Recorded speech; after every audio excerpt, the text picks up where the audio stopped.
এই মুহূর্তে আমি রয়েছি বনানী ফ্লাইওভারে।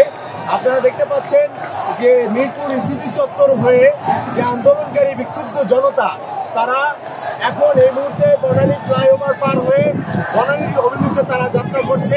আমরা জানি না সেই মিছিলের শুরু কোথায় আর শেষ কোথায়। দীর্ঘ এই মিছিলে নেমে এসেছে ছাত্রদের সাথে অভিভাবক সহ বিভিন্ন শ্রেণী পেশার মানুষ। তারা এখন রাজপথে আন্দোলন করে যাচ্ছে।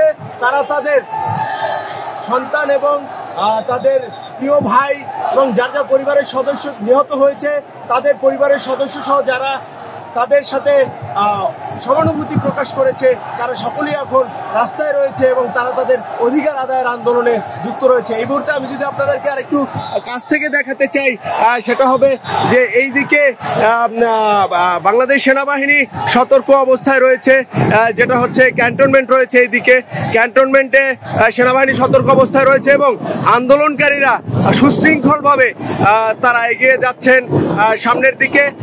তারা এই মুহূর্তে আন্দোলনকারীরা আপনারা দেখতে পাচ্ছেন যে একটি বিশাল মিছিল এখান থেকে ঠিক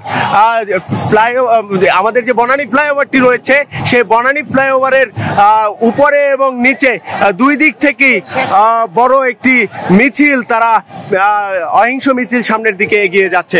আমরা এমনটাই দেখতে পাচ্ছি।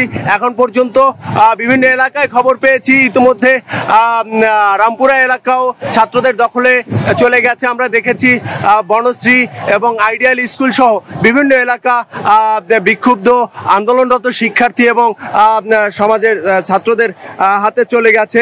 সেই সব এলাকাতে তারা অবস্থান নিয়েছে।